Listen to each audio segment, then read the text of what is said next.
do the right thing at all times, regardless of who's doing the wrong thing. You know, one evening, on a Sunday evening, I was driving down the streets of Lagos and I approached a traffic light. There wasn't much traffic going on that day. In fact, there really was no other car crossing past the light. And so I stopped at the right light because it was a red light. And apparently there had been a little build-up of the traffic behind me. But because there was no other car passing across the road, I started to hear the honking of the car behind me. I peeped into my rear view mirror and there was a beautiful Jeep, you know, and this lady who was driving it was honking and telling me, literally signaling with her hand, go, go, go. Of course I wasn't going to go. I wouldn't go, even if I could, but I wouldn't. And finally, when the light turned green and we turned onto another major intersection, this lady drove up behind me and she started to frantically, as she wound down her glass, said to me in a language that I understand, Yoruba, "Uri owe."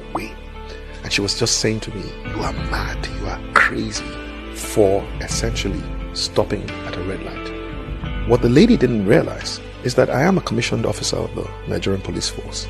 And literally, it's unlikely that anybody would have arrested me as a policeman simply because maybe I went past the light. But I would not go past that red light, not because I'm scared of being arrested, but for the very simple reason that, number one, I fear God. Number two, I love Nigeria and I love the people of this nation. Number three, this is the most important one, I do have a respect for the law. That respect for the law is a respect that I have chosen to give the law because of my values. You see, the other thing that the lady did not realize was that as she was winding down her glass to tell me how crazy I was, she had wound down the glass, the rear glass, and two little beautiful girls were peeping their head out of this beautiful Jeep, looking at this man who their mom had just told was a madman for stopping at a red light. And you see, basically what had happened was they had just gone through their first driving lesson, 5-year-old and 8-year-old girl, and they just learned from their mom that anyone who stops at a red light is crazy. This is essentially how we have confused a generation. And I'm sure you know that there was a time when there was a generation that knew what was right from wrong and chose to do what was right. And somehow they passed on the wrong signal to the next generation. Once that generation got confused, they started to look at what was right and look at what was wrong and called what was wrong all right. You know, the word all right comes from two words, altered right. It used to be wrong, but somehow now it's altered right. It's all right. But guess what?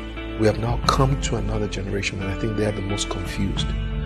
This is the generation that begins to think that what is wrong is right and what is right is wrong. And so we have to go to a place where we restore not only our values, but we put it back, the right values, into the consciousness of our people. And the only way we can do so is each of us, especially you and I, choosing to be the ABCD of our values. In other words, first we have to be the advocates of our values. We have to be the proponents of these values. We have to go out and literally on behalf of the values tell people what we stand for. My great mentor, Dr. Christopher Kolade, said, it's not enough for you to stand for what is right. You must let people know what you stand for. But then, apart from being an advocate, we have to become believers and behavers of our values. In other words, don't just say what you believe, behave in accordance with your beliefs. And then there is C, be a champion for your values. Choose to make and convince other people what it is that you stand for. And the last one, be a defender for your values.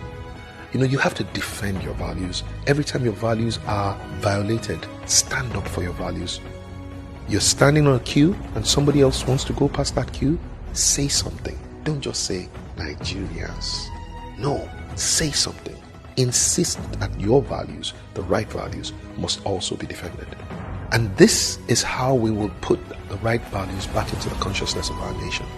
Each one advocating, believing and behaving, convincing and defending our values. So go ahead and do the right thing at all times, regardless of who is doing the wrong thing.